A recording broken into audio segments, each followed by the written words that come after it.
Hypocrisy Jones. It's so good to be home. Yeah. It's right.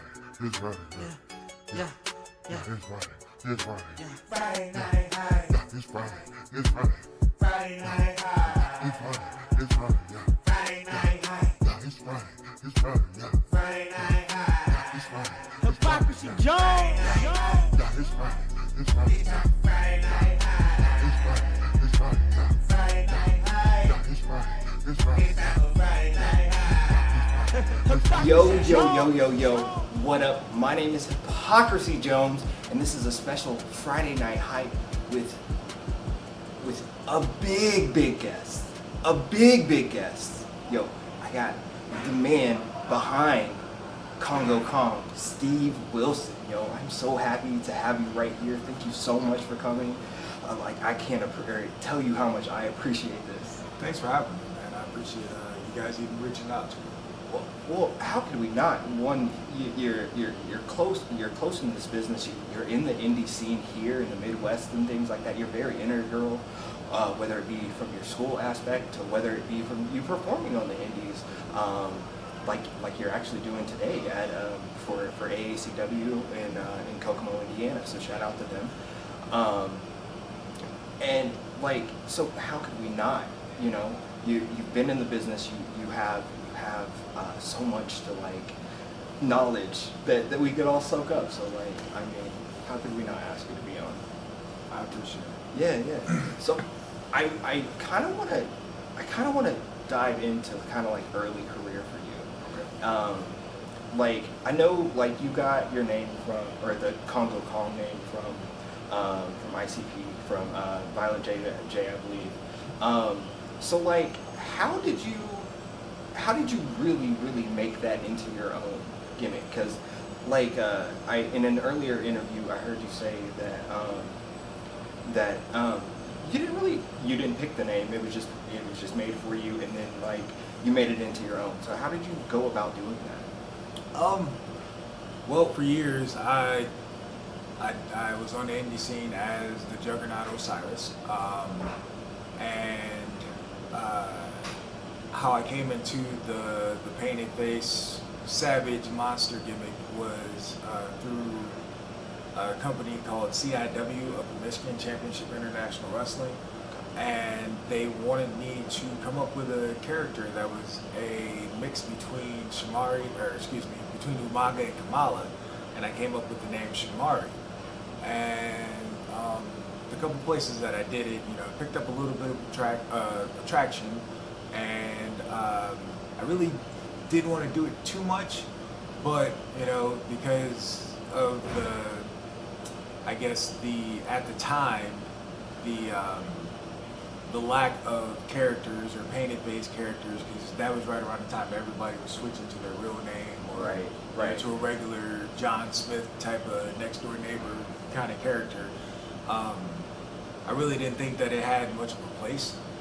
So I didn't really want to do it, but it just happened like that. And I was at a show in Illinois, and I ran into Corporal Robinson, who was at the time a big star for Juggalo Championship Wrestling, and he invited me up to a JCW show, saying that he was going to talk to ICP, try to get me on and whatever. So I get there, and basically they're doing a rundown of the card, and they are telling everybody what they're gonna do, and all of a sudden they go, all right, at the end of this match, Kongo Kong's gonna come out and he's gonna crush everybody. And so we're standing around, and I'm looking around, I'm like, okay, I know everybody in this room. Who's this Kongo Kong character that they're talking about? He must not be here yet. And so finally Corp looks at me, he goes, oh, that's your new name, you can use it wherever you want. And I was like, because if we're being honest, black characters over the history of time have either been dancers or criminals, Yes. or thugs of some sort, or savages. Yeah. And so I really didn't want to be another stereotype or be a stereotypical savage. I don't want to be a big dumb savage or anything like that. And so Kind of at first, you know, I was resentful, I guess, of the gimmick because I didn't feel like it was really me. But over time, I grew to love it, and you know, because of it, I've been all over the world, honestly. And I don't think I would have had that same um, testimony if I hadn't, if I, you know, hadn't accepted and embraced the gimmick. And I would say the way I made it mine was I wanted to be a different Savage, you know what I mean? I wanted to have the cool face paint and, you know, the different kind of gear. At first I was just wearing trunks and, you know, sometimes boot covers or whatever. It wasn't until I got to Impact that they suggested that I had something hanging. And so that's how I came up with the idea for the flap. And it kind of grew gradually over time. It went from a little flap to what I wear now, which is a longer hanging one. Shout out to Black Panther right now. I really dig that. I really dig that gimmick. Thanks, man. I'm happy that you kind of brought up that evolution of things, especially with your name and getting into it. Because the next sort of question I had is, because you were kind of innovative, at least during your time in Impact with mainstream and things like that. Because like you were a big man that was flying. You're a big man that was doing, you know, very high-flying, impactful moves and things like that. And that was a different stretch than we've seen from other wrestlers. And then, like, you came in, and then, like, I think, like, you know, names like Kevin Steen or Kevin Owens, they kind of followed thereafter. But, like, I think you were kind of innovative in that. Like, how did you approach that with your moveset and things? Honestly, a lot of my moves I stole from my best friend, Hillbilly Jed. Everybody steals moves, right? Well, yeah, absolutely. But Yeah, you know, he he was the first person that, you know, I'd ever seen do a cannonball in the corner. Like, I was always afraid of killing somebody. Right. But I watched him do it, and I was like, wait, they didn't die? No, well, let me try it. And so I tried it, you know, and at first we were doing it in 2 separate markets, and then we started doing more and more shows together, and so it kind of became my move as well as his.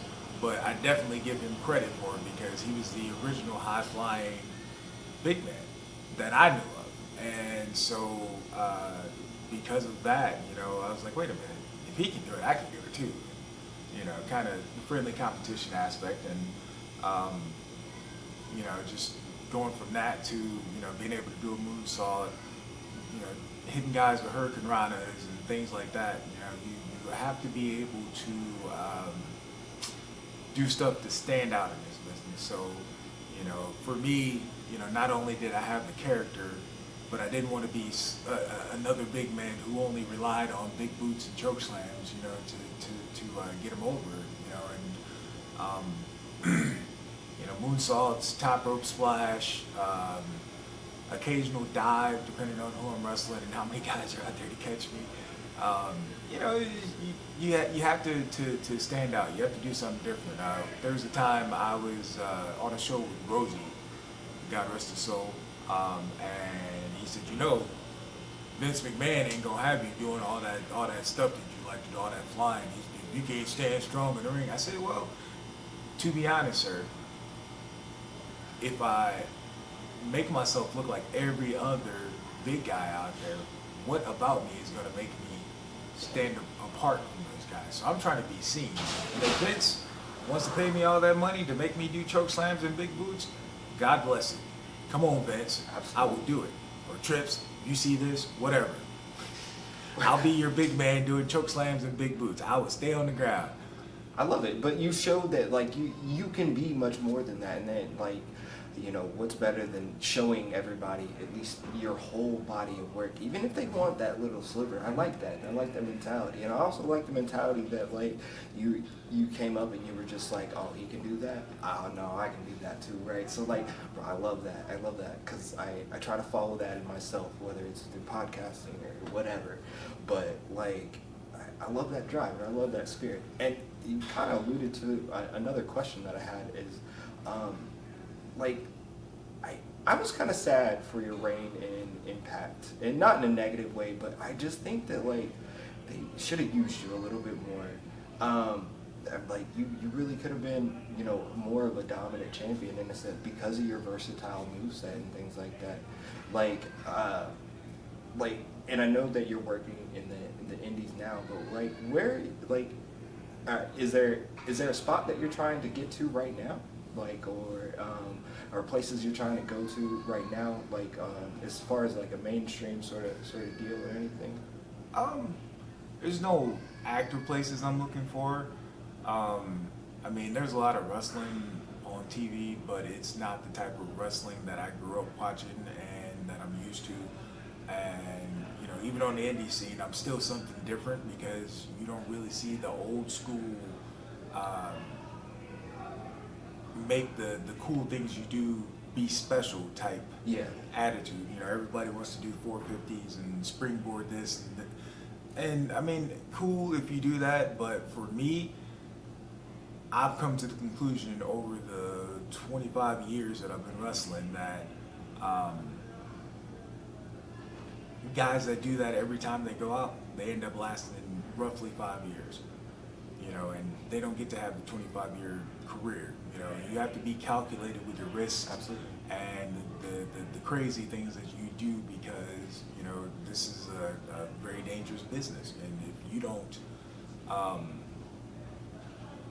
don't spare, I don't want to say spare yourself, but I guess that would be it. You know, if you don't try to save your body and try to keep things easy sometimes, you know, you'll never get over those little nagging injuries and they'll just add up and add up and add up, and the next thing you know, you'll wake up in the morning, you can't stand up straight for the first 20 minutes of your day. That's kind of how I felt about collegiate football. You know, I love it. I love football, but on my body, it was just way too much. And I had a bigger love for wrestling, so I left there and went back to wrestling so that, you know, I could try to pursue a career in it. And I mean, Somewhat less sudden impacts. yeah, Constantly. Yeah. So you get more rest in between. You know, you don't Yeah. have practice every day where you're getting hit by other guys who are trying to knock your block off just as well as you trying to knock their block off. You know, and I think I saved some brain cells doing that as well. Good shit. I like that. So, I want to talk a little bit about your school and the things that you're doing with your school, because, you know, like, I love wrestling, and in my opinion, wrestling saved my life. Even though I'm not a wrestler, it's just the passion I see from the storytelling, from the action, from every single part of it. And I love to see that, you know, you're teaching people out there, and you're teaching people the proper way and the proper way to do things, to come up in the business with respect and things like that. Like, so tell us a little bit about your school and like some of the best things that you've gotten out of it. My school is based out of Bluffton, Indiana. That's about 30 miles south of Fort Wayne, Indiana.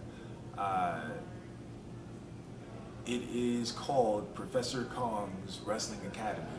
You can look us up on Facebook, or you message me directly.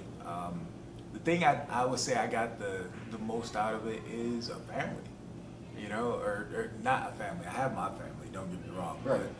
But like an extended. Right. My trainees, I consider them as children. They're my kids, and so when you hear me talk about them, hey, that's my kid over there. You know what I mean? Or hey, when I'm on Facebook, these are my kids, or, you know, my kids such and such, whatever.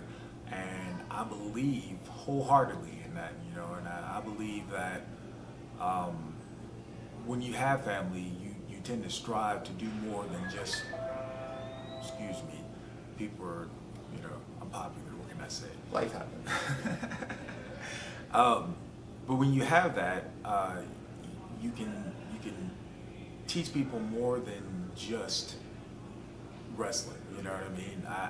I feel like for me, being a trainer is teaching people things about life. You know, giving them confidence so that, okay, if you can do this, if you can go out in front of this crowd of a couple hundred people and you perform, you can definitely go in and command a situation where you need to get a job, or if you're in another situation where you're performing or something like that. And I believe wholeheartedly that it all works together, that everything I'm teaching you in pro wrestling, you know, from behind the scenes to the in-ring stuff can be applied in real life. And that's how it should be, you know, and I believe like I said, my kids, you know, they love me just as much as I love them. You know, I've never had such a group of people want to surround me so much and make sure that I'm taken care of and safe and, you know, all sorts of things. I had an instance last week where there was a referee, and he messed up a situation in the match and kind of almost ruined the match.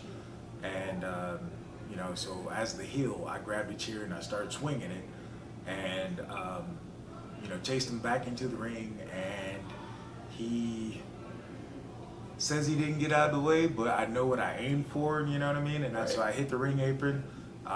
His hand was there. If anything, I caught his fingers, but he was grabbing his elbow, and I don't even know how I hit his elbow. So, you know, but hey, that's his narrative. That's what it is. That's what it is.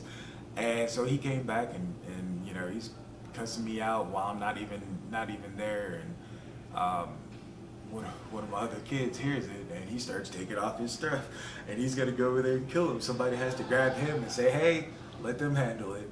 You know, which if I was back there, I would have, you know, calmed him down too. But you know, I eventually had to tell the guy, like I said, listen, if I was trying to shoot on you or give you a receipt, I wouldn't do it with a plastic chair.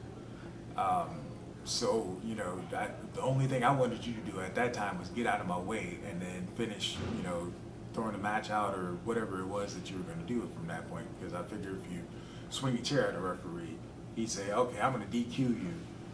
That would be the logical thing. That kind of has to be kind of hard to verbalize with a non-verbal character, right? Like, so how do you get across that, like, in ring? I mean, I still communicate. Yeah, okay. You know, we sometimes have entire conversations in the ring, and fans are none the wise. We might be talking about a fan in the audience. You know, hey, go mess with that person over there, you know, in a green shirt or something like that. You know, you'd be surprised. You know, and sometimes, you know, we can have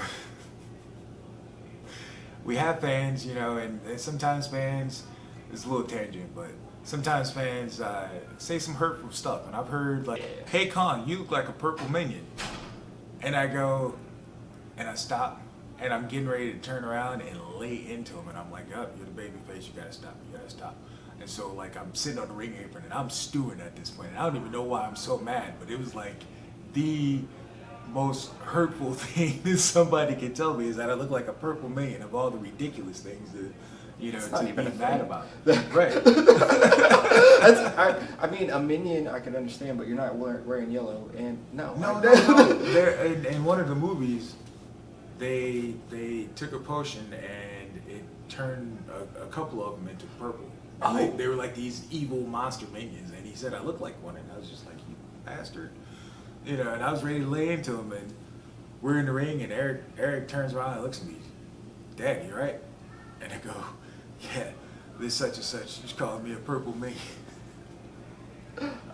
Well, we know what not to call Kong when he's in the ring, so that is a trigger word. No purple minions. No, please. Oh man, that's a really good story. I like that. Yeah. I like that. So I polled the internet for questions to ask to you. So I follow a group called Going in Raw. They have a Friendo universe, and they asked me to ask you what is your go-to donut. Ooh. Lately it's been an apple fritter, or like there's this one place by my house called Tom's Donuts, and they make these cake donuts that are glazed, and they're plain cake, but they're so delicious. They're crescent shaped, and if I go there, I have to get an apple fritter and one of those plain glazed crescent donuts, and I'm happy. I don't need much after that. I like it. So another question that I got from the internet universe basically was, how do you keep a straight face on Juggalo court? Because like hearing those stories, I couldn't keep a straight face. It's rough. I bet. It's so rough.